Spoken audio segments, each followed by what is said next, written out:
Ya saudara, saat ini saya sedang berada di Pelabuhan Merak, di mana ratusan kendaraan yang hendak menyeberang ke Pulau Sumatera tertahan di Pelabuhan Merak, menyusul adanya surat edaran pembatasan mobilitas warga.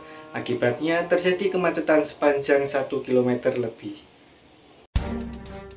Kemacetan parah ini terjadi di kawasan Pelabuhan Merak, Kota Cilegon, Banten, Senin kemarin, atau sehari menjelang Hari Raya Idul Adha.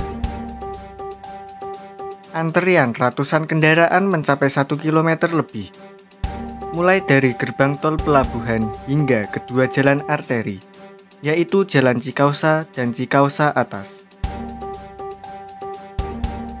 Kemacetan panjang ini terjadi setelah penyekatan diperketat, menyusul adanya surat edaran pembatasan mobilitas warga selama libur Idul Adha, atau mulai 18 hingga 25 Juli 2021. Seluruh kendaraan, baik mobil pribadi maupun kendaraan travel, tidak bisa melintas masuk ke pelabuhan. Hanya pengendara yang tergolong sektor esensial dan kritikal yang diperbolehkan melintas.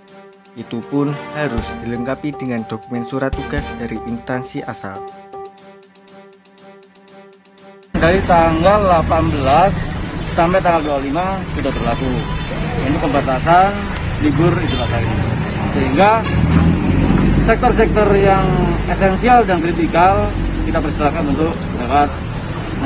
Namun yang non esensial sudah dipastikan untuk balik. Kemacetan panjang hingga 1 km lebih ini akhirnya bisa terurai setelah petugas bertindak tegas dengan memutar balik calon penumpang transportasi laut yang tidak memiliki syarat-syarat perjalanan.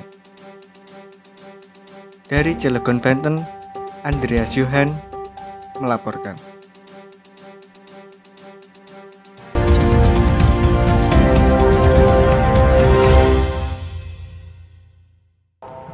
Selamat siang saudara, saat ini saya sedang berada di Taman Kuliner Wonosari, di mana para pelaku usaha terdampak adanya PPKM darurat.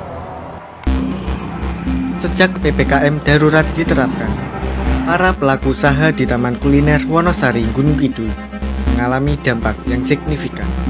Anas, salah satu pedagang jajanan di Taman Kuliner Wonosari, mengatakan omsetnya menurun gratis lebih dari 50%. Anas menambahkan bahwa dirinya kurang setuju jika PPKM ini diperpanjang. Menurutnya, aturan yang ada kurang tegas, tidak menyeluruh ke semua pihak. Anas berharap PPKM ini tidak diperpanjang karena akan berpengaruh pada pendapatannya yang menurun. Kalau untuk dampak PPKM sendiri sih, yang jelas omset turun drastis ya, lebih dari 50% menurun gitu. Terus kalau diperpanjang atau enggaknya sebenarnya sih kurang setuju juga, soalnya gimana ya, PPKM ini kayaknya kurang merata, ibaratnya aturannya itu kurang apa ya, tegasnya itu nggak merata gitu, nggak ke semua orang, nggak ke semua pihak, jadi cuman kayak 1-2 pihak aja yang ngerasain dampaknya gitu. Selama PPKM darurat, jam operasional di Taman Kuliner Wonosari dibatasi hanya sampai pukul 8 malam. Beberapa pedagang melayani pembelian untuk dibawa pulang, sebab sesuai aturan PPKM darurat, pembeli tidak diperkenankan makan dan minum di tempat. Hampir seluruh tempat duduk hingga meja pun tampak disisihkan agar tidak digunakan.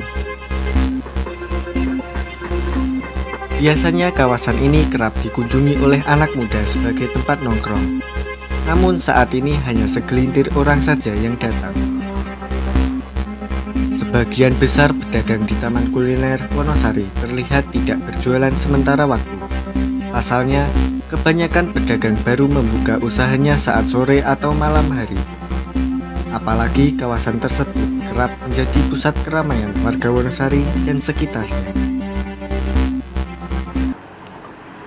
Ya saudara, beginilah suasana saat ini di Taman Kuliner Wonosari, yang biasanya ramai pengunjung sekarang hanya beberapa orang saja. Dari Gunung Kidul, Andreas Johan melaporkan.